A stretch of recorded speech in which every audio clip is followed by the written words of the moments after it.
Before we begin the story, let us know where you're watching from by leaving a comment below. If you enjoy this video, don't forget to like and subscribe. Have a wonderful day. Enjoy the story, everyone. Sophie Bennett was sitting on the ground in the town square, her eyes steady, like someone who had lost a lot, but never her dignity. In her hands, a needle made from a piece of wire.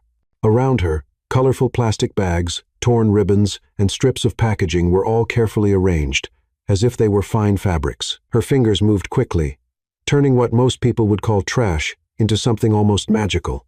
That's when Julian Hawthorne, CEO of one of the largest companies in the country, happened to walk by. He was lost in thought after a difficult meeting with investors when his eyes caught an unusual sight. A woman sewing plastic bags, as if she were working with silk. He stopped, curious. He watched from a distance, quietly. He saw how she arranged the plastics and soft color gradients with almost artistic precision. Nothing seemed random. There was intention in every move. Technique, yes, but more than that, instinct, a rare talent, impossible to ignore. He stepped closer. Sophie, feeling his gaze, looked up. She saw a man in an expensive suit, standing still, watching her with interest. "Did you lose something?" she asked, without flinching. "No," he replied, surprised by her confidence. "I'm just admiring your work." "Work?" She raised an eyebrow. "This is just a way to stay sane, and it helps me forget I haven't eaten since yesterday." Julian hesitated. Her words touched him more than he wanted to admit. "Can I ask what you're making?" "A dress," she said, without looking at him, or trying to, at least. "These blue bags have a better texture. The green ones are too thin. They tear easily. The secret is the contrast." She added 2 more strong stitches, trimmed the excess with a small knife, and carefully held the piece up. It was stunning. The dress, despite the unusual materials, looked like it belonged on a fashion runway. The colors formed a soft gradient. The top had bold cuts, yet everything felt balanced. The finish was surprisingly clean. Julian blinked a few times. "Wow. Wow." She laughed. "Is that all a guy in a suit can say when he sees something out of the ordinary?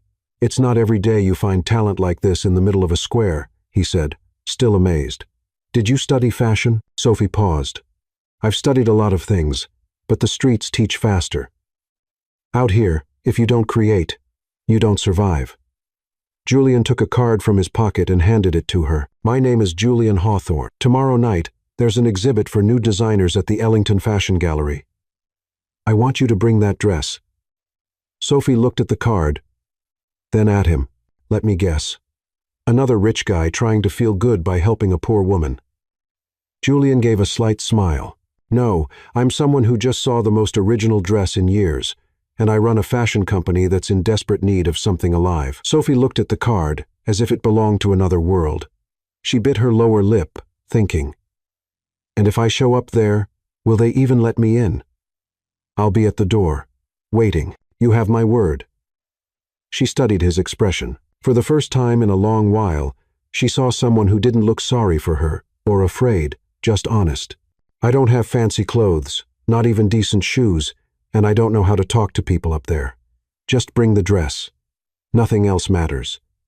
Sophie took a deep breath and took the card. "All right, but if this turns out to be a joke, I'm good with a needle, and I know where to aim." "Noted," he replied with a smile. "See you tomorrow, Sophie. See you tomorrow, Mr. Hawthorne. Or should I call you sponsor of creative lunatics? I prefer discoverer of unlikely talent." They exchanged one last glance, and in that moment, without realizing it, destiny began to stitch together a story that would change everything. Sophie gently placed the dress inside a recycled bag, sat back down on the ground, and looked at the card for a long while. "A talent exhibit, huh?" she murmured. "If only they knew, talent was the one thing I never lost." On the other side of the square, Julian stepped into his car with a strange feeling in his chest. He felt like he had just found something no business meeting had given him in years. Inspiration. The Ellington Fashion Gallery glowed like a crystal palace in the heart of Manhattan. Golden lights reflected off polished marble floors, as New York's elite walked around with glasses of French champagne and caviar hors d'oeuvre, Women wore jewelry worth more than most apartments, and men talked million-dollar deals between sips of aged scotch. Sophie stopped at the entrance, holding her recycled bag with the dress inside. Her hair was tied loosely with a rubber band she had found on the street, and her clothes, a faded shirt, and torn pants stood out sharply against the luxury around her. A security guard looked her up and down. "Ma'am, are you sure you're in the right place?" Sophie showed Julian's card. "Julian Hawthorne invited me." The guard looked doubtful, but after checking the guest list, he let her in. As soon as Sophie stepped inside, it was as if a glacier had swept through the room. Conversation stopped, eyes turned, whispers began. "Oh my, what is that smell?" whispered a woman in a Chanel dress, covering her nose with a silk scarf. "Did they invite the homeless for some kind of charity project?" asked another, adjusting her pearls. Sophie took a deep breath and walked toward the exhibition area, ignoring the looks of disgust. Every step felt like silent torture, but she kept her head held high. Julian saw her from across the room and made his way over, moving through the crowd. "Sophie, you came," he said, clearly relieved. "A promise is a promise," she replied, trying to sound confident. "Where should I put this?" She pointed to the bag. Julian guided her to a section reserved for participants. There were empty mannequins waiting for the designs, and other designers were already setting up their pieces. Dresses from famous labels, tailored suits, and accessories worth small fortunes. Sophie took her dress out of the bag and placed it on the assigned mannequin. The change was immediate. Even under the bright event lights, the dress came to life. The gradient colors of the plastic created a fascinating visual effect, and the cuts showed a level of skill that few in the room could match. But the crowd's reaction was instant and cruel. "Are you seeing this?" shouted a man in a bow tie. "That's actual trash. Modern art has gone too far," added a blonde woman, shaking her head in disapproval. "Someone needs to stop this nonsense," said another guest. "It's insulting to the real artists here." Sophie felt her cheeks burn, but she didn't move. She stood beside her mannequin, like a silent guardian, as the crowd surrounded her with increasingly harsh remarks. "She really thought this counted as fashion," laughed a young socialite. "She probably pulled it out of a dumpster," her date added. Julian watched from a distance, fists clenched. He wanted to step in, but he knew it would only make things worse for Sophie. He had to trust the process. The event host, a well-dressed man with silver hair, stepped onto the stage. "Ladies and gentlemen, we're ready to begin the official judging.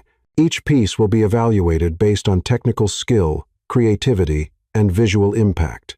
The panel consisted of 5 judges: Julian, the editor-in-chief of Fashion Elite magazine, a well-known fashion designer, an art critic, and a wealthy collector. One by one, the designs were presented. Classic dresses received polite applause. Bold creations sparked technical commentary. When it was Sophie's turn, the silence was deafening. The editor-in-chief wrinkled her nose. "This is certainly original, but sustainable fashion shouldn't mean literally using trash." The fashion designer shook his head. "Technically, the cuts are interesting, but the material is questionable." The art critic adjusted her glasses. "There's a clear social message, but I'm not sure this is the right setting for it." The collector was blunt. "I wouldn't spend a dime on this." Julian stood up. "With all due respect to my fellow judges, you're only seeing the material," Julian said. "Forget the plastic for a moment and look at the construction, the proportions, the color balance, the texture innovation. Technically speaking, this is the most sophisticated piece we've seen today." "Julian, you can't be serious," said the editor-in-chief. "I'm absolutely serious. And beyond that, how many of us truly care about sustainability? This woman is turning waste into art. If that's not innovation, I don't know what is." The other judges exchanged surprised glances, but Julian held his ground. After a heated discussion behind the scenes, the votes were counted. The host returned to the stage, holding a sealed envelope. "And the winner of tonight's Technical Innovation Award is entry number 7. Sophie's eyes widened. Her number was 7. The crowd was stunned. Some clapped out of politeness. Others remained completely silent, and many began murmuring in protest. "This has to be a bad joke," someone shouted from the audience. Sophie walked to the stage with shaky legs. The weight of hundreds of eyes on her felt overwhelming, but she reached the host. When he handed her the golden trophy, Sophie tried to speak, but no words came. The world began to spin. She had completely forgotten she hadn't eaten in 3 days. Her legs gave out. The trophy slipped from her hands and hit the stage with a loud metallic sound. Sophie collapsed in front of 300 people. The room fell into total silence. Julian jumped from his seat at the judge's table and rushed to the stage, reaching her before anyone else.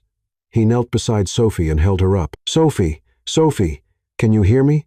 She mumbled something he couldn't understand. Julian noticed how thin, pale, and cold she was. "When was the last time you ate?" he asked quietly. "Tuesday," she whispered. Julian did the math quickly. Tuesday. And it was now Friday night. 3 days? He asked, stunned. Sophie just nodded, ashamed.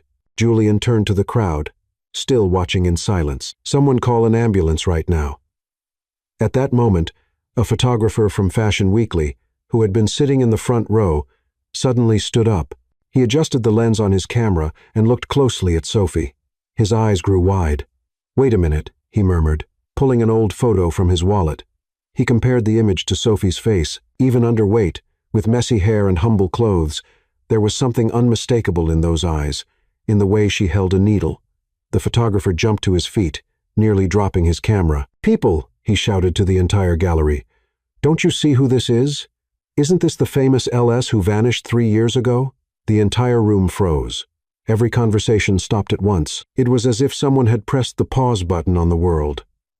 The editor-in-chief of Fashion Elite turned pale as a sheet. LS, the designer who disappeared after the scandal, the one who had that $1 million brand, asked the collector in disbelief. "Lopez Couture," whispered the art critic. "She was a genius. Disappeared overnight." The photographer nodded vigorously. "It's her. I photographed LS dozens of times. You never forget hands like those. Look at the way she holds the needle."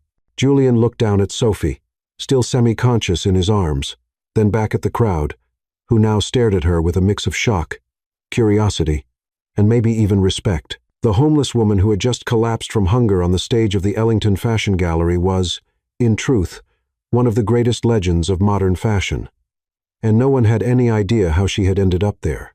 The sound of an ambulance siren echoed through the streets of Manhattan. But inside the gallery, the only thing anyone could hear was the racing heartbeat of 300 people trying to process the most shocking revelation this elite had ever witnessed. Julian looked at Sophie and whispered, "Who are you really?" But she had already passed out again, leaving the question hanging in the air, like a needle waiting to stitch together the pieces of a story no one yet knew. Mount Sinai Hospital was quiet in the stillness of New York's early morning hours. Julian walked the white halls with a cold cup of coffee in his hand, waiting for news for more than 2 hours. A nurse had told him that Sophie was stable, just dehydrated and malnourished, but needed rest. When they finally allowed him into the room, he found Sophie sitting up in bed, looking out the window at the city lights. She looked smaller there, more vulnerable, but her eyes still held the determination he had first seen in the square. "How are you feeling?" Julian asked, walking toward her slowly. "Better," she answered, without turning to him. "Thank you for bringing me here. No need to thank me. Anyone would have done the same." Sophie let out a bitter laugh. "No, Julian. Most people would walk right past a homeless woman who fainted in the street. You're not most people." Julian pulled up a chair and sat beside the bed. A quiet pause settled between them, filled with questions left unspoken. "Sophie," he began carefully, "that photographer at the gallery, he said you're LS, the designer who vanished 3 years ago." Sophie closed her eyes and took a long breath. "And do you believe him?" "I don't know what to believe, but I do know a regular woman on the street doesn't sew like that. Doesn't have that kind of technique. Doesn't create something so flawless." "Flawless?" She turned to him with a faint, sad smile. "Julian, you saw my dress made out of trash. If that's what you call flawless, just imagine what I used to be able to create." Her words hung in the air, like a quiet confession never meant to be said out loud. Julian leaned forward. "So, it's true. You really are LS." Sophie looked down at her hands, rough and marked by life on the streets. "LS died 3 years ago, Julian. The woman you met in the square is just Sophie, a woman who learned to survive by turning trash into art because she had nothing left. But people are still looking for you. Your brand, Lopez Couture, is still remembered as revolutionary. What happened?" Sophie's eyes filled with tears she refused to let fall. Some secrets are too heavy to carry and too painful to share. Try to trust me." Sophie looked at him for a long moment, as if weighing how much she could believe in his words. "One day you'll know everything, Julian. But right now, I don't want to talk about it. It hurts too much to remember who I was before I lost everything." Julian respected her silence, but his curiosity only grew. There were layers to this woman he was only beginning to uncover. "Can I ask you something different then?" Sophie nodded. "What do you want to do now? I mean, after you leave here. Go back to the square, I guess. That's where I live. What if I offered you an alternative?" Sophie raised an eyebrow. "What kind of alternative?" Julian took a deep breath. He had made the decision during those 2 long hours in the hallway. "I want you to work with me as the head designer at Ellington Fashion." Sophie's eyes widened. "You're serious?" "Completely serious.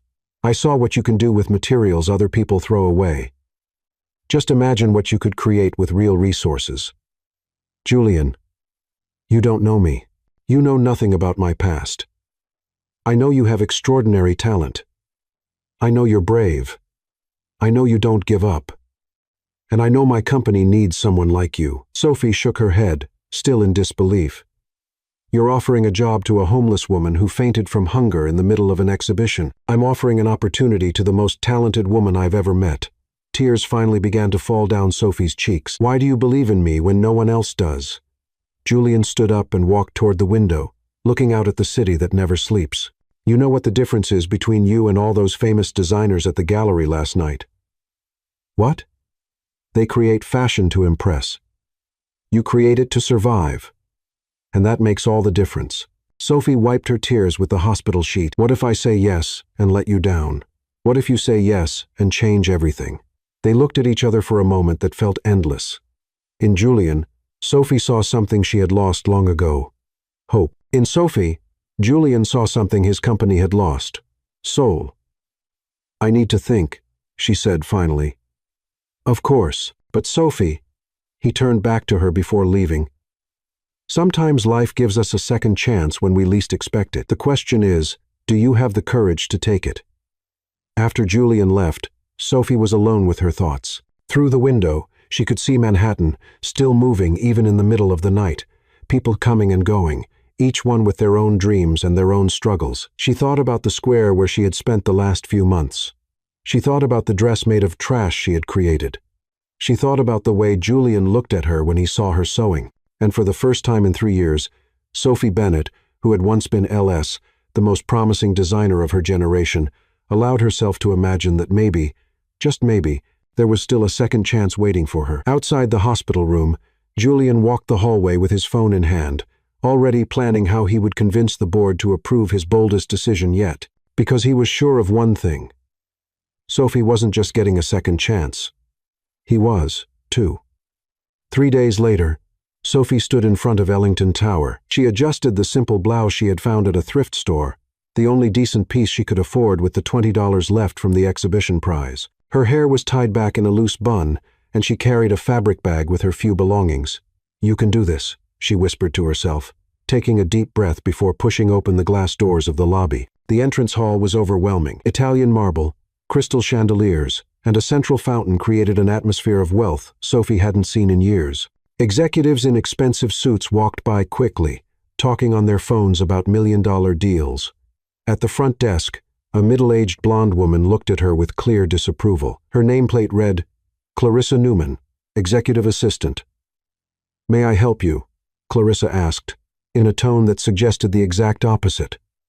"I'm Sophie Bennett. I'm starting in the design department. Julian Hawthorne is expecting me."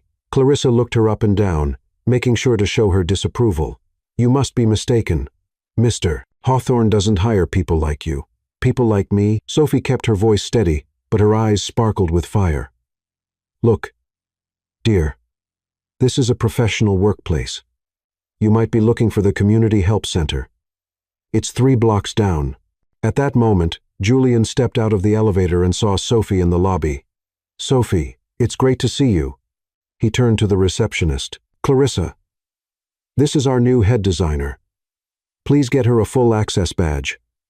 Clarissa's expression changed instantly to a forced smile.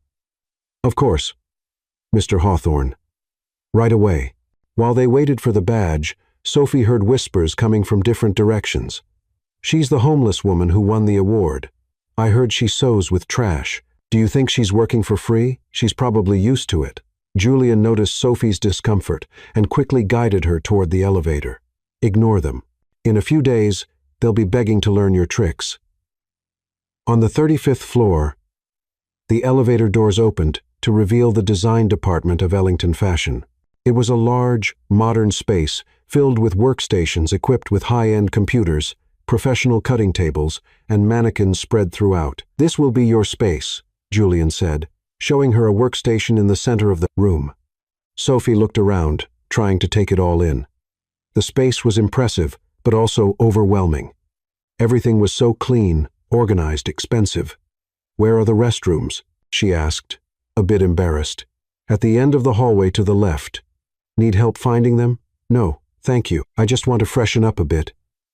Sophie headed off toward the restroom, but got lost in the identical hallways. She passed meeting rooms, other departments, and even ended up on the wrong floor. By the time she found her way back, 15 minutes had gone by.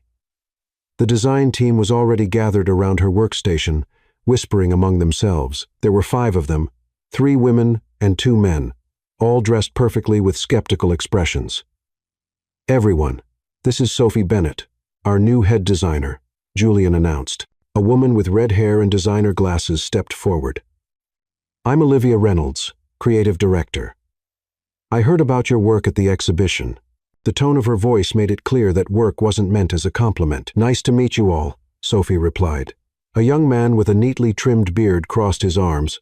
"Lucas Harper, senior designer. I'm curious to see how your alternative techniques will match our quality standards." Sophie immediately sensed that earning this team's respect wouldn't be easy. Julian turned to her. "I'll let you all get to know each other.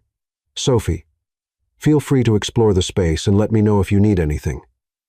As soon as Julian walked away, the atmosphere grew noticeably colder.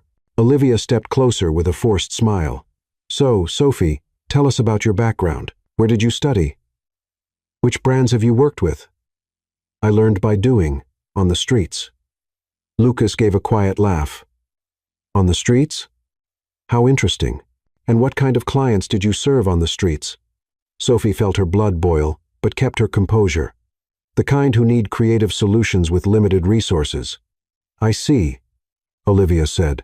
"Well, here we work with top-quality materials, imported silks, Italian leather, Swarovski crystals. We don't exactly have trash to recycle." The others chuckled quietly.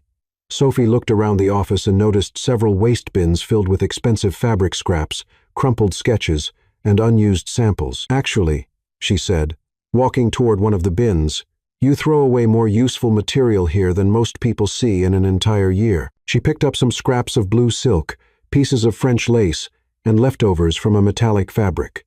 "Can I use this?" "That's trash," Lucas said. "Leftovers from old projects."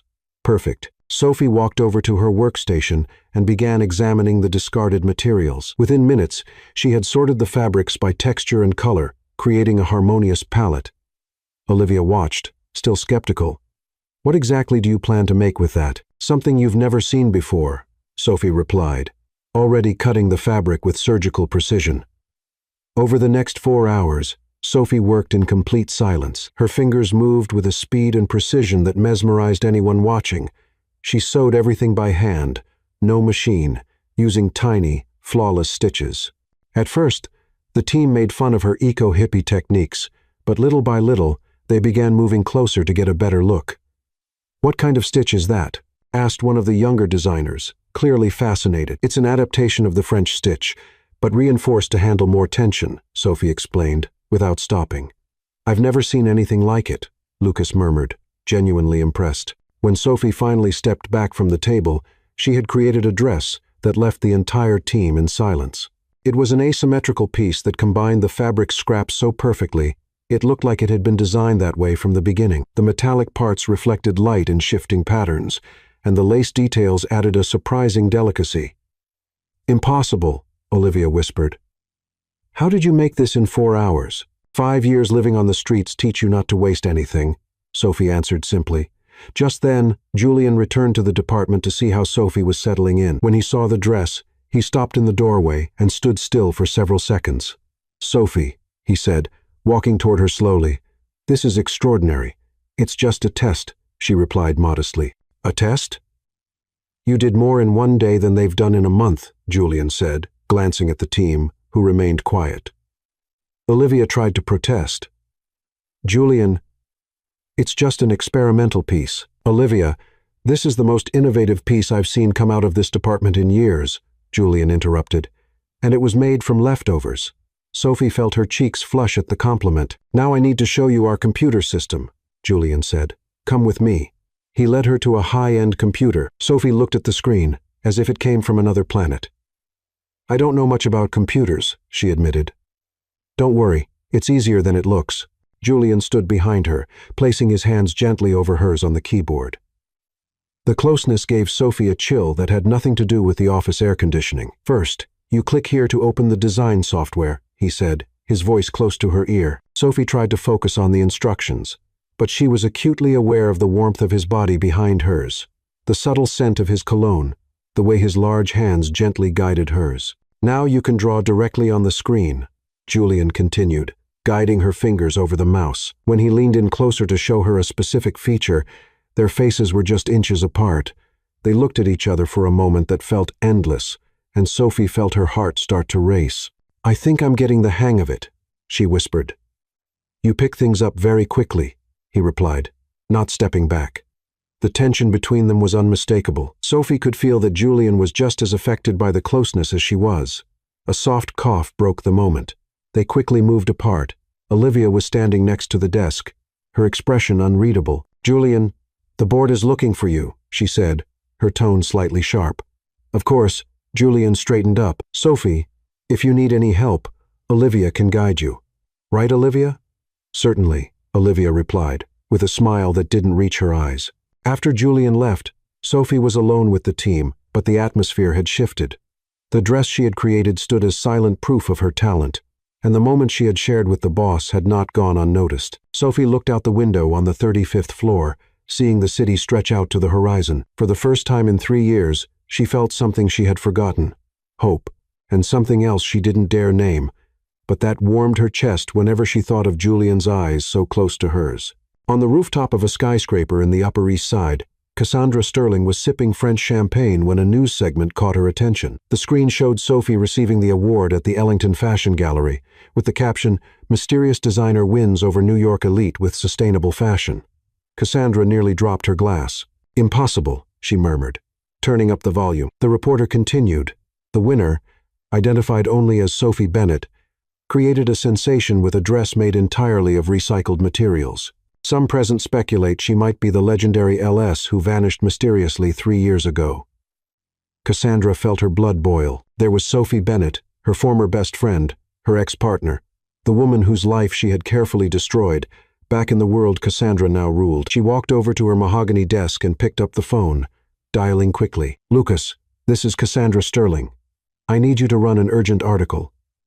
"Yes, about Sophie Bennett. She's back." In the following days, Cassandra called every influential journalist she knew, every fashion, magazine editor, every credible blogger. "Sophie Bennett is a fugitive criminal," she said, with a sweet but poisonous voice. "Of course, she's hiding behind a false identity. The woman has serious mental problems. Did you see where she was living? On the streets. She's obviously unstable." Within 48 hours, the first headline started appearing online. "Fugitive designer hides as homeless woman in NYC, LS or an imposter." The truth about the woman who fooled the elite. Reliable source reveals Sophie Bennett suffers from severe mental disorder. At Ellington Tower, Julian was in his office when his secretary, Clarissa, entered, looking visibly nervous. "Mr. Hawthorne, we have a problem. Clients are calling to cancel their orders." "Cancel? Why?" "Because of the new employee, Sophie Bennett. They're saying she's, well, a criminal." Julian frowned. "What are you talking about?" Clarissa handed him a tablet with several articles open. "It's all over the fashion gossip sites. They say she's Sophie Bennett, a designer who disappeared 3 years ago after a money laundering scandal." Julian quickly read through the articles, feeling a mix of shock and anger rise in his chest. Where is Sophie now? In the design department, sir. Julian went down to the 35th floor with determined steps. He found Sophie quietly working on a new piece, seemingly unaware of the storm gathering around her. The design team whispered from across the room, casting curious glances her way. "Sophie, I need to speak with you privately." She looked up and immediately saw the tension in his face. "Is something wrong?" Julian led her to his private office and closed the door. "Sophie, I need the truth. All of it. Right now." She slowly sat down in the chair across from his desk. "About what?" Julian opened the tablet and showed her the articles. "About this. About who you really are. About what happened 3 years ago." Sophie looked at the headlines, intrigued by what you've read so far. "Let's continue the journey. Below, I've changed the remaining character names while keeping the content and length of the text the same, continuing from where we left off." Sophie looked at the headlines, and her face turned pale. Her hands started to tremble slightly. "I knew this day would come," she said quietly. "Is it true? Are you really Sophie Bennett?" Sophie took a deep breath and nodded. "Yes, I am." "And the accusations, money laundering, did you run from the law?" Tears began to form in Sophie's eyes. "Julian, do you really want to hear the whole truth? Because once I tell you, there's no turning back. I need to know." Sophie stood up and walked to the window, looking out at the city below. 3 years ago, I was Sophie Bennett, known as LS in the fashion world. I was 25 years old, and my brand, Lopez Couture, was worth $50 million. I was considered the most promising designer of my generation. She paused, as if each word was painful to say. I was married to Ethan Sullivan, a successful businessman, or at least I thought he was successful. And my best friend and business partner was Cassandra Sterling. We'd been friends since college. I trusted her more than anyone in the world. Julian listened quietly, noticing the real pain in her voice. Cassandra handled the financial side of the company while I focused on the creative work. I signed documents without reading them carefully because I trusted her completely. That was my mistake. What happened? Cassandra had been stealing money from the company for over a year. She forged my signature on documents, opened fake bank accounts in my name, and when she found out an audit was coming, she accused me of money laundering. Sophie sat down again, tears now falling freely. She had documents, Julian, documents with my signature, even if forged, that made it look like I was moving money to offshore accounts. She planted evidence on my computer in my office. When the police showed up, it looked like I was guilty. And your husband? Sophie gave a bitter laugh. Ethan left me on the second day of the scandal, said he couldn't risk his reputation by being tied to a criminal. I later found out he and Cassandra had been having an affair for months. Julian felt a deep anger rise in his chest. The media destroyed me. Every day there was a new headline saying I had betrayed my investors' trust, that I was a fraud, a liar. My clients left, suppliers canceled contracts. Within 2 weeks, Lopez Couture had collapsed, and the lawyers I hired took the last of my savings and barely did anything. When the money ran out, they left me, too.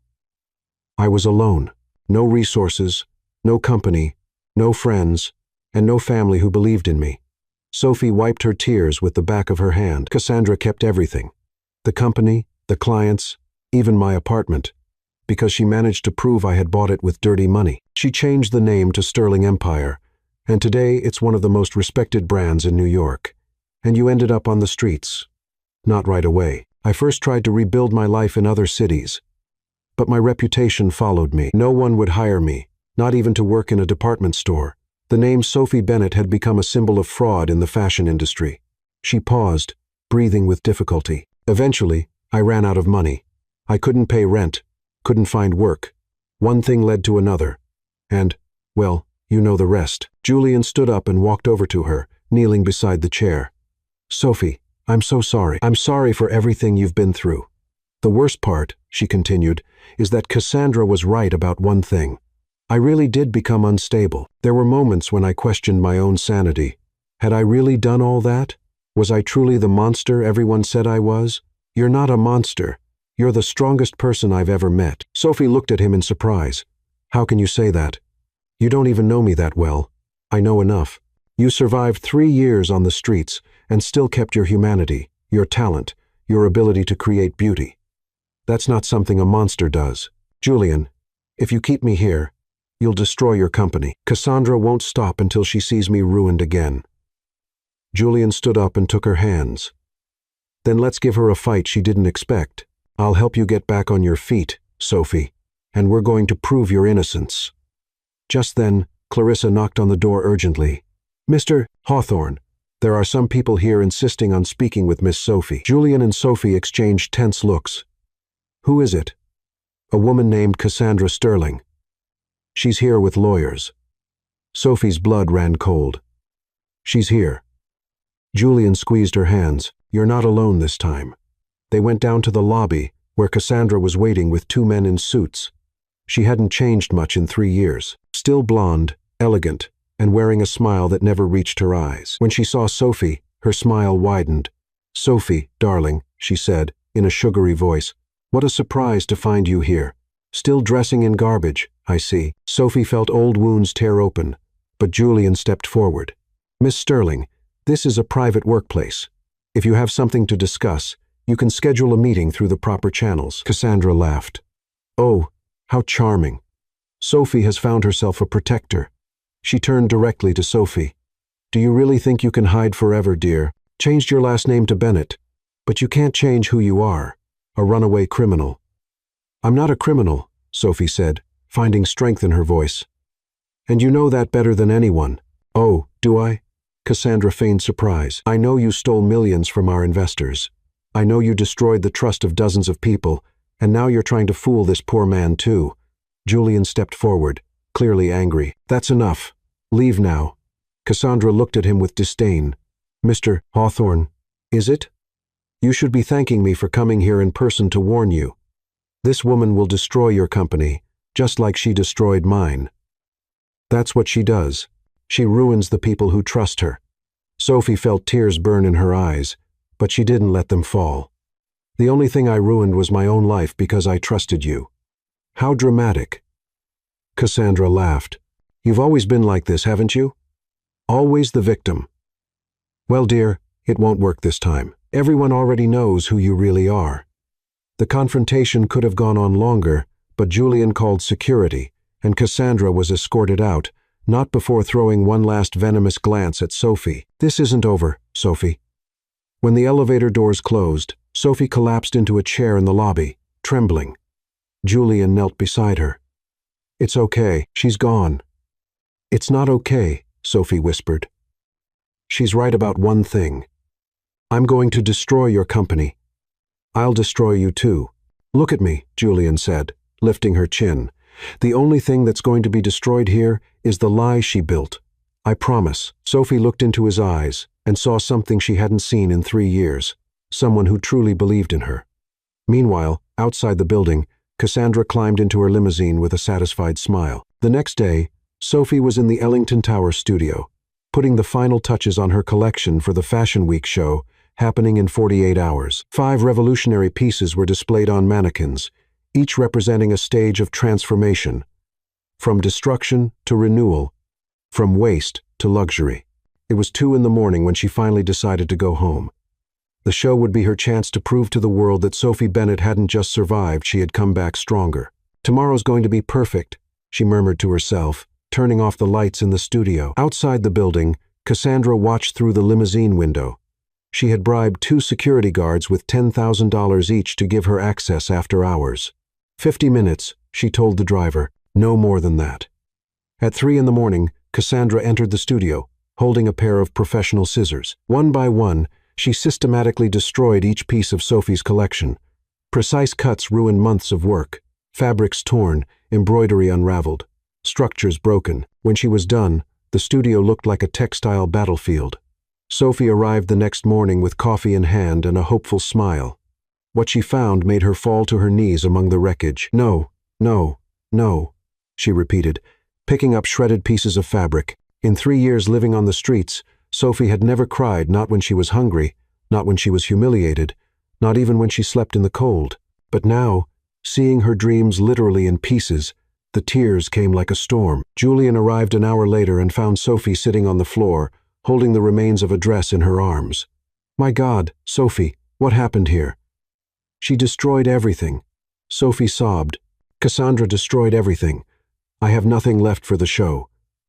Julian knelt beside her, feeling a kind of anger he had never known before. Then we'll rebuild. Julian, there are 40 hours until the show. It's impossible. Nothing is impossible.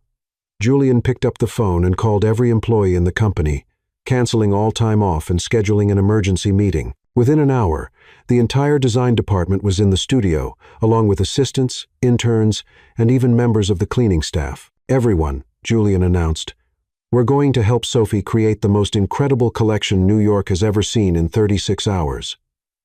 Olivia, who had become a reluctant ally, stepped forward. What do we need to do? Sophie wiped away her tears and stood up. We need trash. A lot of it. Plastics, discarded fabrics, anything we can transform. Lucas laughed. You want us to go around the city looking for trash? Exactly. And so began the most unusual operation in New York fashion history. Teams spread across Manhattan, searching for recyclable materials in dumpsters, recycling centers, and even asking fabric stores for donations. Sophie worked for 30 straight hours, stopping only to drink water and eat the sandwiches the team brought her. Her hands flew across the sewing machine, creating miracles with what others would call garbage. Colored plastic bags were transformed into ethereal tulle. Old newspapers became architectural structures. Melted plastic bottles created textures no one had ever seen. On the day of the show, the Lincoln Center was packed with the global fashion elite, critics, buyers, celebrities, all waiting to see if the legend of LS was real or just an urban myth. Cassandra sat in the front row, confident that Sophie would have nothing to show. The lights dimmed. The music started. The first model appeared, wearing a dress made entirely of blue plastic bags that floated like water. The audience went silent. The second piece was a structured coat made of varnished newspapers that looked like high-end leather. The third model walked out in an evening gown made of transparent plastic bottles, creating a crystal effect under the lights. The fourth piece was a set made from discarded fabrics, forming a breathtaking mosaic of colors. And then came the final piece. A wedding dress made entirely from materials that symbolized rebirth: paper butterflies, plastic flowers. A train that looked like it was constantly transforming. When Sophie appeared at the end of the show, the silence turned into a standing ovation that lasted 5 minutes. Critics stood up. Camera flashes went off. A fashion revolution, shouted the editor from Vogue. Sophie Bennett has redefined sustainability, declared the Times critic. Cassandra watched from the audience, her face red with anger, seeing her revenge turn into Sophie's greatest triumph.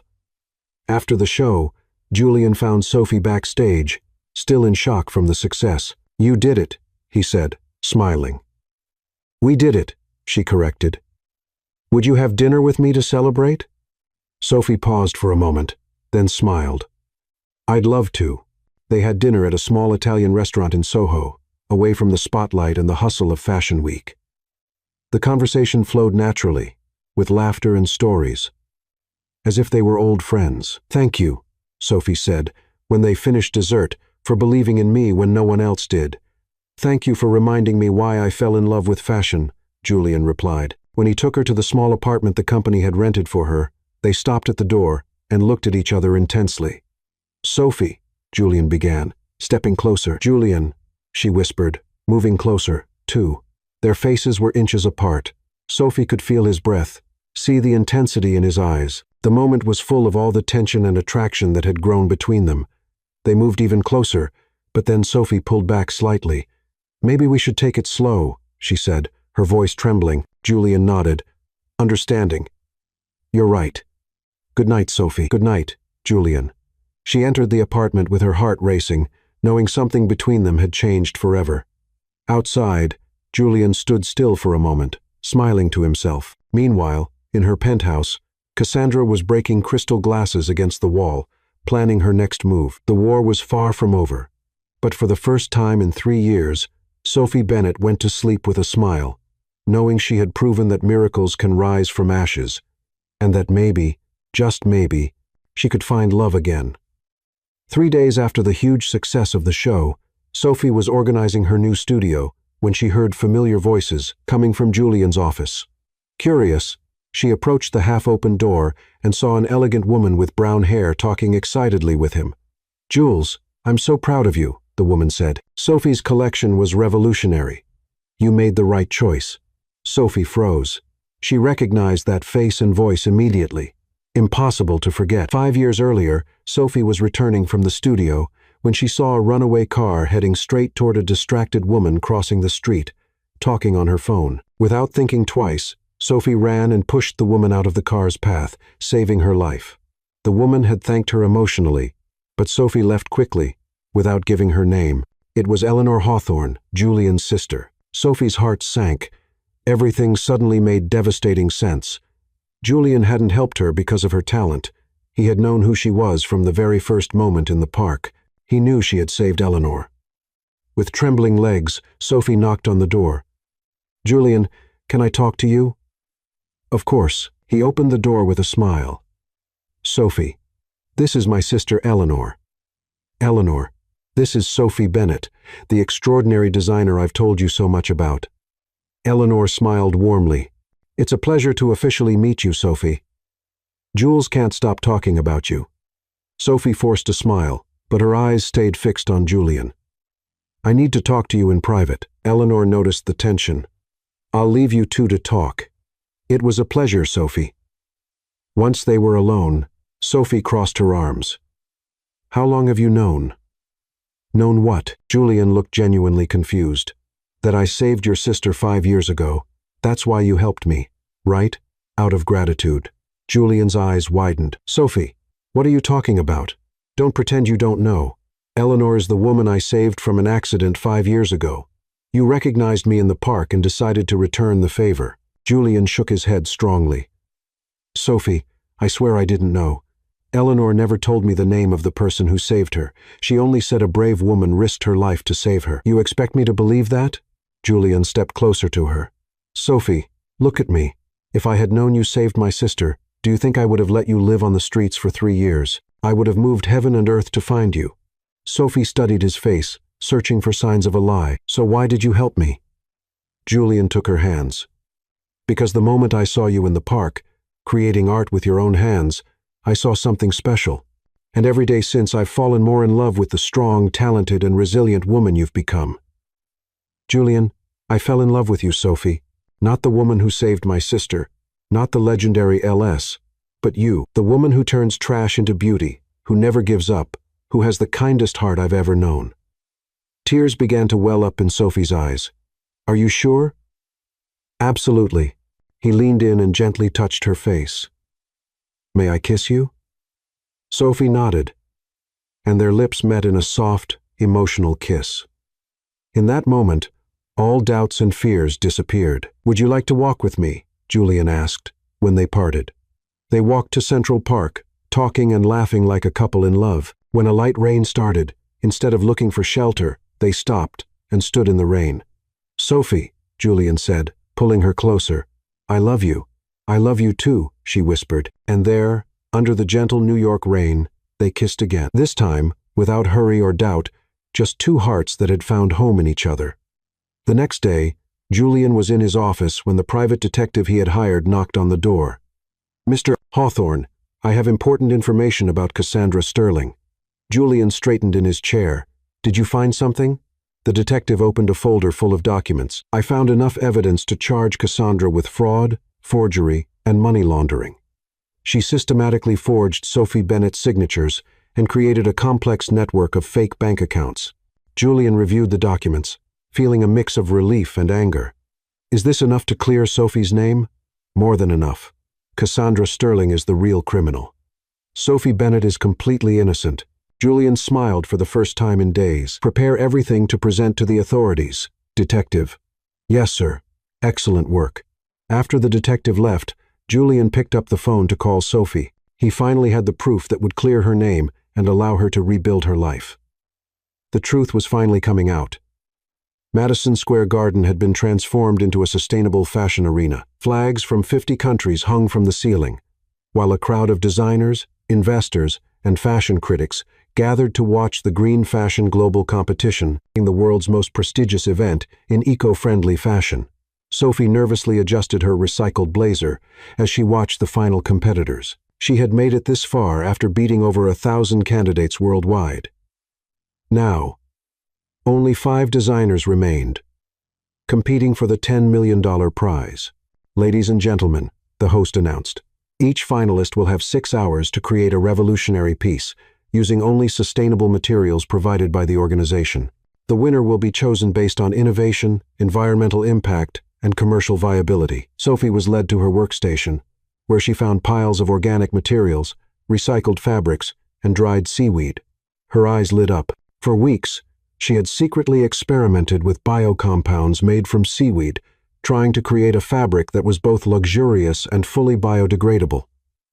"Perfect," she whispered, picking up the seaweed. Across the arena, Ivan Petrov, a Russian designer known for his aggressive techniques, watched Sophie with calculated interest. He had heard rumors about her biotech experiments. "Nikolai," he whispered to his assistant, "I need to know exactly what that American is doing." While Sophie worked, she began the process of turning seaweed into textile fibers. She mixed seaweed extracts with natural polymers, creating a viscous paste that would later be processed into threads. The technique was revolutionary, something she had developed during nights at the shelter, using makeshift equipment in a community college lab that stayed open 24 hours. 2 hours passed. Sophie was so focused, she didn't notice Nikolai sneaking up to her workstation with a small hidden camera, photographing her formulas and notes. "Interesting technique," commented Mei Lin, the Chinese designer at the next station. "I've never seen anyone process seaweed like that." "It's an experiment," Sophie replied modestly, not wanting to reveal years of research. But Ivan had heard enough. He quickly returned to his station and began to replicate Sophie's process, using the photos Nikolai had taken. By the 3rd hour, Sophie noticed Ivan using a technique suspiciously similar to hers. "Julian," she whispered. "When he passed by during a judge's inspection, I think someone is copying my work." Julian watched quietly and saw Ivan handling seaweed the same way Sophie did. "Do you have proof?" "My formula is protected by a provisional patent. If he's using it, he's violating intellectual property." Julian nodded to one of the organizers and reported the situation. A discreet investigation began, but the competition couldn't be stopped. Sophie decided the best defense was offense. Instead of making just one fabric, she developed 3 variations: one that changed color with temperature, another that could self-repair when damaged, and a third that was naturally antibacterial. By the 5th hour, while the other contestants struggled to finish their creations, Sophie was sewing a dress that looked like it came from a sea fairy tale. The seaweed fabric had a flowing texture that reminded one of running water, with iridescent reflections that changed with the light. "Time's up," the host announced. The 5 finalists presented their creations to a panel of judges made up of sustainable fashion icons, green technology investors, and environmental NGO representatives. The first contestant showed clothes made from pineapple fiber, an interesting technique but limited. The second used pieces made from cultivated mushrooms, innovative but with questionable commercial appeal. Mei Lin surprised with clothes made from chicken feathers discarded by the food industry, transformed into luxurious fabrics. Ivan presented his version of the seaweed fabrics, but the judges immediately noticed it was an inferior copy. "Mr. Petrov," said the head judge, "your technique is interesting, but it seems familiar. Can you explain the development process?" Ivan stammered, clearly not fully understanding what he had copied. "It's a traditional Russian process, adapted for modern seaweed." Sophie hid a smile. It was obvious he couldn't explain it because he hadn't developed the technique. Finally, it was her turn. "Honorable judges," Sophie began, "I present the future of sustainable fashion, biotech fabrics derived from seaweed that are not only fully biodegradable, but offer functional properties impossible to replicate with traditional materials." She demonstrated how the fabric changed from blue to green when heated, how small cuts closed themselves within minutes, and how it stayed fresh and odor-free even after hours of use. "This process," she continued, "can be replicated using seaweed grown on aqua farms, creating a textile industry that actually improves the environment instead of harming it." The jury was silent for a long moment, examining the dress and testing its extraordinary properties. After 2 hours of deliberation, the head of the jury returned to the stage. The decision was unanimous. The winner of Green Fashion Global, with the most revolutionary creation we've ever seen, is Sophie Bennett from the United States. The crowd erupted in applause. Sophie could hardly believe it. $10 million and worldwide recognition as a pioneer in biotech fabrics. Julian ran onto the stage and hugged her. You did it. You really did it. We did it, she corrected, kissing him in front of thousands. But the celebration was short-lived. The next day, Sophie was in her new lab when Julian arrived with a serious look. We have a problem, he said, closing the door. What kind of problem? The Ellington board found out about your past from the competition coverage. They want an emergency meeting. In the conference room, Sophie faced 12 stern faces, the most traditional members of the Ellington Fashion Board. Miss Bennett, said the board president, a 70-year-old man named Frederick Ellington III, we are very concerned about the revelations regarding your criminal history. Mr. Ellington, the charges against me were fabricated. We have evidence. We don't care about your innocence, interrupted another member. We care about our reputation. Ellington Fashion has served the conservative elite for 4 generations. We cannot be linked to scandals. Julian stood up. Gentlemen, Sophie just won the most prestigious sustainable fashion competition in the world. She's worth tens of millions to our company. And you, Julian, Frederick said coldly, will have to make a choice. Your obsession with this woman is clouding your judgment. The silence in the room was deafening. What kind of choice? Julian asked, though he already knew the answer. The family business or Sophie Bennett. You can't have both. Sophie felt her world collapse again. She looked at Julian, seeing the anguish in his eyes. Julian, she whispered, you don't have to choose. I understand. Sophie, no. Ellington is your life, your family. I can't ask you to give that up. Frederick smiled, satisfied. I see Miss Bennett is sensible. Julian, you have 48 hours to end any association with her. Sophie left the room with dignity, but Julian could see she was breaking inside. Outside, she leaned against the wall and took a deep breath. Once again, the past had come back to destroy her future. But this time, she had something she didn't have 3 years ago. She knew who she really was, and she knew she was worth much more than any company. Sophie was organizing her things in the lab when she heard raised voices coming from the meeting room next door. The wall wasn't as thick as it seemed, and she could clearly make out the shareholders' words. Julian, you've completely lost your mind. It was the voice of Frederick Ellington III. This woman is a calculated risk our company can't afford. She won us $10 million yesterday. Julian replied, clearly frustrated. And how many millions will we lose when our traditional clients find out we hired a criminal? Another shareholder shot back. Sophie leaned against the wall, without meaning to, trying to listen better. The Vanderbilt family has already canceled 3 orders, Frederick continued. The Rothschilds are reconsidering our partnership. You want to destroy 4 generations of tradition over a fling? It's not a fling, Julian exploded. Sophie is talented, honest, and exactly what our company needs to modernize. So, you choose her over family? Frederick's voice dropped dangerously low. Because that's exactly what's happening, Julian. Either she goes, or you go. And if you leave, Eleanor loses her trust fund, too. Think carefully about what you're sacrificing. Sophie felt her heart stop. Julian had a sister to protect. Family responsibilities. She should never have let him get involved in her troubles. When silence stretched for long seconds in the meeting room, Sophie knew Julian was considering the offer. I need time to think, he finally said.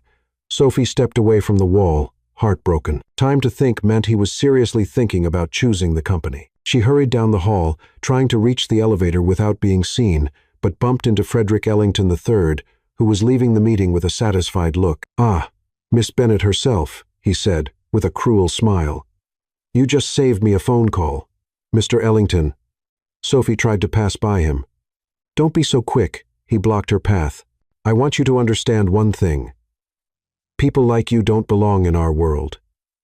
You can win all the awards you want, but you'll always be trash trying to pass as gold. Sophie stopped and looked him straight in the eye. You're right, she said, in a calm and polite voice. I really don't belong in your world. Luckily, Frederick frowned, not expecting that answer. You see, Mr. Ellington, Sophie continued, in my world, people help each other when they're struggling. In my world, talent is worth more than a last name. And in my world, no one needs to humiliate others to feel important. She took a step forward.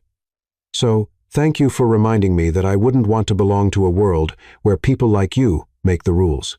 Frederick flushed, unsure how to respond to Sophie's quiet dignity. You're being rude. I'm being honest. Excuse me. Sophie walked past him and headed for the elevator, leaving Frederick alone in the hallway, clearly embarrassed to have been confronted with such grace. Inside the elevator, Sophie took a deep breath. She couldn't wait to see what Julian's decision would be. The conversation she had overheard made it clear he had responsibilities bigger than their relationship. At her apartment, Sophie sat at the kitchen table with a blank sheet of paper. After a few long minutes, she began to write. Julian, thank you for reminding me that I don't belong in your world. You were right from the start. We came from different worlds, and I was naive to think that wouldn't matter. I don't want you to sacrifice your family and your company for me. Frederick is right. I'm a risk you can't afford. I'm leaving today. Please don't try to find me. You gave me something I lost 3 years ago, hope. And for that, I will always be grateful. Be happy, Julian. You deserve someone who can be by your side without bringing complications. Forever grateful, Sophie. She folded the letter carefully and left it on the table. Then she took her only suitcase and started packing her few belongings. An hour later, Sophie was at the Ellington Tower reception, handing her badge to Clarissa. Leaving already? Clarissa asked, with fake concern. Yes. Sophie placed the letter on the desk. Can you please give this to Mr. Hawthorne? Of course. Sophie took one last look at the golden elevator, the polished marble, the world that had been hers for a few weeks. Then she walked out through the glass doors, carrying only her suitcase and her dignity. From the 40th floor, Julian watched out the window, unaware that the woman he loved was leaving his life forever, believing he had chosen money and prestige over love. Sophie walked through the familiar streets of the Lower East Side, suitcase in hand. But this time, it was different.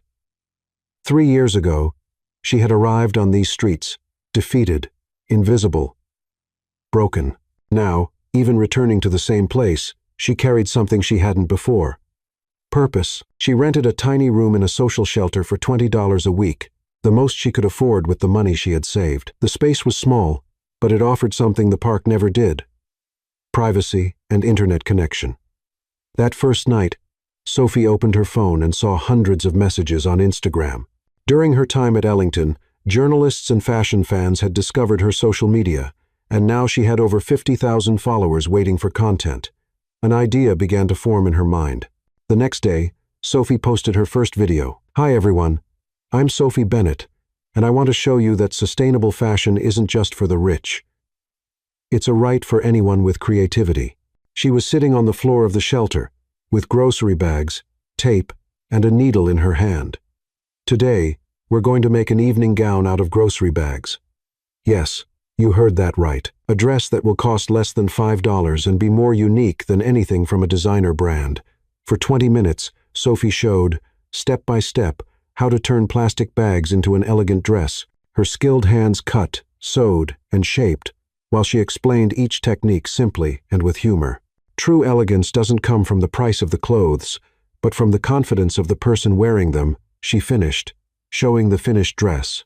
The video went viral. In 24 hours, it had 2 million views, 50,000 comments, and was shared by celebrities who support the environment. Sophie started the hashtag #TrashToTreasure movement, posting daily tutorials: how to make a blazer from old newspapers, turning plastic bottles into luxury bags, ripped jeans turned into an evening skirt. Each video was filmed in the shelter, on the streets, and at community centers. Sophie showed that creativity didn't need expensive studios or imported materials. The comments were full of praise. Sophie, you saved my wardrobe and my budget. My 12-year-old daughter now wants to be a sustainable designer because of you. You prove that real talent doesn't need a rich company behind it. In 2 weeks, Sophie had 500,000 followers. Small brands started offering partnerships. An editor proposed a book about sustainable fashion, but the best part was the personal messages. Sophie, I'm a single mother, and your tips helped me dress my kids with dignity. I was unemployed and started selling the pieces I learned to make from you. Now I have my own online store. Sophie realized she had found her true purpose, making fashion accessible to everyone. Meanwhile, Julian was devastated. He spent days searching for Sophie, calling every hotel, shelter, and boarding house in Manhattan. When he finally learned about the letter Clarissa had forgotten to deliver for 2 days, it was too late. He read Sophie's words with a broken heart. Thank you for reminding me that I don't belong in your world. She didn't understand, he whispered. I never chose the company. I was planning to leave.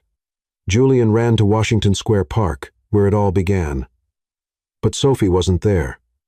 He asked homeless people, street vendors, anyone who might know. The woman who used to sew here, said an elderly man selling hot dogs. She showed up for a few days, but now she's gone.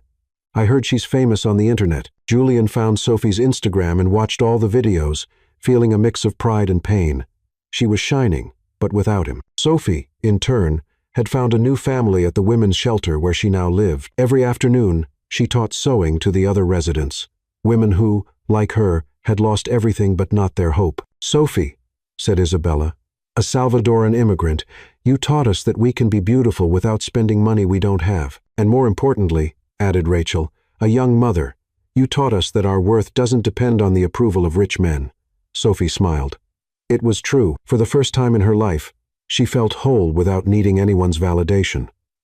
Her sewing classes at the shelter also became content for Instagram. The number Trash to Treasure movement grew to 1 million followers. Sophie began receiving invitations to speak at universities, documentary proposals, and offers from big brands, but she refused any opportunity that would take her away from her mission, teaching that beauty and dignity are universal rights, not privileges. One night, while editing a new video on how to make accessories from bottle caps, Sophie got a message that made her stop. Sophie, I'm the CEO of a small sustainable fashion brand in Brazil. Your techniques saved my business. You changed my life. Thank you for proving that fashion can be a force for social change.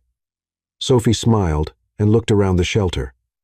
Women were sewing quietly, some following her tutorials, others creating their own versions. She had lost Julian. She had lost Ellington Tower. She had lost the world of luxury that had been hers for a moment. But she had gained something much greater. The certainty that she didn't need any world beyond the one she was building herself. A world where trash turned into treasure, where creativity beat money, and where a woman who had lost everything discovered she actually had everything she needed inside herself. Across the city, Julian looked out the window of his empty office, knowing he had lost the only woman he had ever truly loved, and that maybe it was too late to win her back. Julian was in the Ellington Fashion boardroom, facing 12 stern faces, waiting for his final decision. Frederick Ellington III drummed his fingers impatiently on the mahogany table. So, Julian, Frederick, system, asked sharply. Have you made your decision about the Bennett situation? Julian stood slowly, looking at each board member. These were people he had known since childhood, who had shaped his business education, representing 4 generations of family tradition. Yes, I've made my decision, he said firmly. Excellent. I'm sure I resign as CEO of Ellington Fashion, effective immediately. The silence in the room was deafening. Frederick went pale. Have you lost your mind? Julian took an envelope from his pocket and placed it on the table. This is my formal letter of resignation, and my resignation of any rights to the company's shares. Julian, think about what you're doing, shouted another board member. You're throwing away a fortune. No, Julian answered calmly. I'm choosing true wealth. He walked toward the door. I'd rather be poor with Sophie than rich without her. Frederick stood up quickly. If you walk out that door, you won't come back. The family won't forgive you. Julian stopped at the threshold and turned around. Then it's not really a family, is it? Because a true family would support someone who found love. He left, closing the door behind him forever. For 2 weeks, Julian searched for Sophie tirelessly. He visited every shelter, community center, and charity in Manhattan. Finally, a social worker from the Lower East Side gave him a lead. The woman who teaches sewing, she's at the Hope Children's Center today. She teaches the orphan kids every Wednesday afternoon. Julian arrived at the center and heard children laughing from a room upstairs. He quietly went up and stopped at the slightly open door. Sophie was sitting on the floor, surrounded by 12 children aged 6 to 12. Each had a plastic needle and pieces of colorful fabric. Now you're going to make the stitch I taught you last week, Sophie said, with endless patience. Remember? Forward, down, pull. Miss Sophie, shouted a curly-haired girl. Mine's crooked. There's no such thing as crooked sewing, Lily. There's only unique. Every stitch you make has its own personality, just like you. Julian smiled, without meaning to. Even there, sitting on the floor of a community center, Sophie radiated the same passion and kindness that had won him over. Miss Sophie, asked a shy boy. "Why do you teach this for free? On television, they say you're famous." Sophie paused, choosing her words carefully. "You know, Noah, the most beautiful thing about knowing how to do something special is being able to share that knowledge. When I teach you, you learn. But I learn too. I learn there's beauty in everything, and everyone deserves to feel special. Even us?" asked Lily. "Even without a family?" Sophie pulled her into a hug. "Especially you, because you're brave, strong, and have huge hearts. And now you'll also know how to make beautiful things with your own hands." Julian felt tears well up in his eyes. There was the woman he loved, changing the lives of children society had forgotten. When the class ended and the kids ran off to snack time, Julian stepped into the room.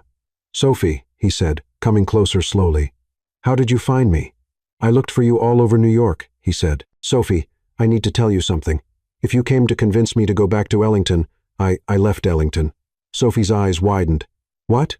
Julian knelt down on the floor beside her. "I quit everything. The company, the shares, the money, all of it." "Julian, no, your family, your life." "My life is you," he interrupted her. "Sophie, I never chose the company. I was trying to find a way to protect both you and Ellington at the same time, but I realized I was being cowardly." Tears started to run down Sophie's face. "But what about Eleanor and your future?" "Eleanor supports me. She said she'd rather have a happy, poor brother than a rich and miserable one. And my future," he took her hands. "My future only makes sense if you're in it. Sophie, forgive me for realizing too late that you're who I always wanted. Not the famous designer, not the award winner, but you, the woman who turns trash into art, who teaches children with endless patience, who has the courage to start over as many times as needed." Sophie openly cried. "Number, I love you," Julian continued, "and I want to build something new with you, something ours, something that represents everything we believe in." "What kind of something?" Julian smiled. "A truly sustainable fashion brand, for people like those kids, for people like you were 3 years ago. Affordable luxury, conscious fashion, beauty for everyone." Sophie looked at him deeply. "Are you sure?" "Because it won't be easy. It'll be a lot of work, little money at first, a lot of risk." "I'm absolutely sure." They kissed right there on the classroom floor, while the children's drawings on the walls witnessed the rebirth of a love that had overcome money, tradition, and fear. In the weeks that followed, Julian and Sophie created Luminary, a brand that combined sustainable techniques with accessible design. They worked 16 hours a day in a small Brooklyn studio, funded by Julian's last dollars and Sophie's digital content contracts. The chemistry between them was clear. Julian handled the business side, while Sophie created. But they constantly shared ideas, laughed together, and supported each other through tough times. "Are you sure you don't miss the old life?" Sophie asked one night, as they worked late. "The only thing I miss is having met you sooner," Julian said, kissing her forehead. But their peace would be brutally interrupted. One morning, while having coffee at the studio, they got an unexpected call. "Sophie Bennett," said a familiar, hated voice. "Cassandra, darling, I heard you and your ex-boyfriend are playing at being business people. How charming. What do you want?" "I want to propose a duel, a final one, at the next New York Fashion Week. Sterling Empire versus, what do you call it? Luminary." She laughed scornfully. Julian grabbed the phone. "Cassandra, what kind of duel?" "A simultaneous fashion show. Same night, opposite stages at Lincoln Center. Let's see who the real queen of fashion is. The winner takes it all. Contracts, clients, industry respect. The loser, well, the loser disappears from the fashion world forever." Sophie and Julian looked at each other. It was risky. Luminary was only 2 months old, up against Cassandra's well-established empire. "I accept," Sophie said. "Excellent. Get ready to be publicly humiliated. We'll prove that real talent beats your hippie philosophy of saving the world." When Cassandra hung up, Julian hugged Sophie. "Are you sure about this?" "I am. It's time to show the world that true love and real talent always beat greed and lies." They had 6 weeks to create the most important collection of their lives. Lincoln Center had never seen a night like this. 2 parallel stages dominated the space, literally dividing the Fashion Week audience. On one side, the golden, flashy colors of Sterling Empire. On the other, earthy, natural tones representing luminary. Celebrities, fashion critics, investors, and influencers filled every seat. Bets were flying on who would win the most anticipated showdown of the decade. Cassandra was radiant in her VIP box, wearing an outfit worth more than a luxury car. Her empire had grown massively over the last 3 years, and she was absolutely sure she would crush Sophie for good. On the other side, Sophie took a deep breath backstage in Luminary's makeshift area. Julian held her trembling hands. "Are you ready?" he asked. "Never been more ready in my life," she replied, looking at the 15 looks from the From Trash to Dreams collection hanging behind her. The first show was Sterling Empire. Models walked, wearing extravagant creations, expensive fabrics, dazzling jewelry. It was pure luxury and showiness. The crowd clapped politely, impressed by the flawless technique, but with no real emotion. Then it was Sophie's turn. The lights went completely dark. A spotlight revealed Sophie in the center of the stage, wearing a simple jumpsuit made from recycled newspapers. "This collection," she began, in a steady voice, "tells the story of all the people society considers disposable. It's for those who have lost everything and found hope again." The first model came out, wearing an outfit called The Fall, torn, dark fabrics, symbolizing the moment everything collapses. But as she walked, small LED lights sewn into the outfit started to glow, representing sparks of hope.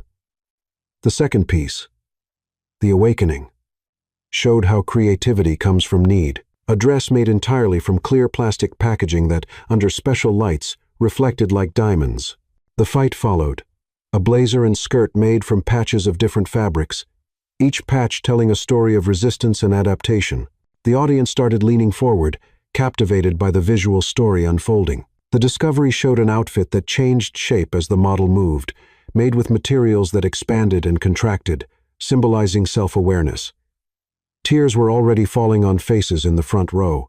The rebirth brought vibrant colors emerging from a neutral base, a dress that literally blossomed as the model walked, with fabric petals opening with each step. But it was the final look that broke every heart in the room. True Love was a wedding dress made from the same blue garbage bag Sophie had worn on her first meeting with Julian at Washington Square Park, but now transformed by techniques she had perfected over the years. It looked like a waterfall of liquid satin.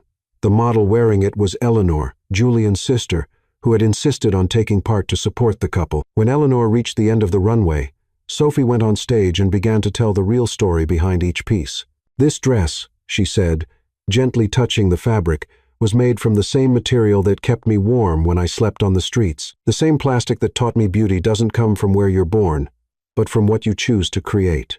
The audience was in tears. Anna Wintour wiped her eyes with a handkerchief. Influencers stopped filming to take in the moment.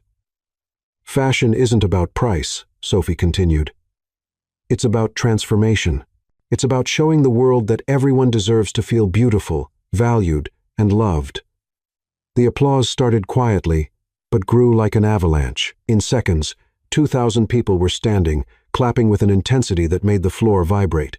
The sound echoed for 10 minutes straight. Cassandra watched in disbelief from her VIP box, realizing she had completely lost.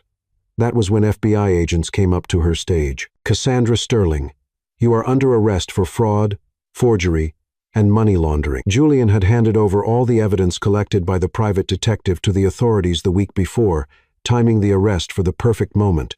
As Cassandra was taken away in handcuffs, shouting about injustice, Julian stepped onto the Luminary stage and took the microphone. "Sophie Bennett," he said, kneeling on the stage before thousands of people, "you changed my life, changed this world, and now I want you to change my future too." He pulled a ring from his pocket, simple, made from recycled metal with a small stone found on the beach. "Will you marry me, and let's change the world together?" Sophie covered her face with her hands, sobbing with joy. "Yes, 1,000 times. Yes." Their kiss was captured by hundreds of cameras and became one of the most viral images in fashion history. 2 years later, Central Park was decorated with wildflowers and sustainable fabrics for New York's most anticipated wedding. Sophie walked down the makeshift aisle on the grass, wearing a dress made entirely from recycled materials donated by her millions of followers around the world. Luminary had become a billion-dollar empire but kept its values. Every piece sold funded social projects, and Sophie still taught sewing in underprivileged communities. Now 6 months pregnant, she was in her new studio, teaching a group of teenagers from a local shelter. "Miss Sophie," asked a 16-year-old girl, "is it true you used to be homeless?" Sophie smiled, gently touching her belly, where her first child was growing. "Yes, Amelia, it's true. And you know what I learned? It doesn't matter where you are today. What matters is where you choose to go tomorrow." She looked out the window and saw Julian talking with investors about expanding Luminary to Africa. "From homeless to fashion empress," she whispered to herself. Life always surprises. And while teaching the teens how to turn cardboard boxes into stylish bags, Sophie Bennett Hawthorne smiled, knowing her greatest masterpiece wasn't on the runway. It was in the lives she had touched, the people she had inspired, and the love she had found when she least expected it.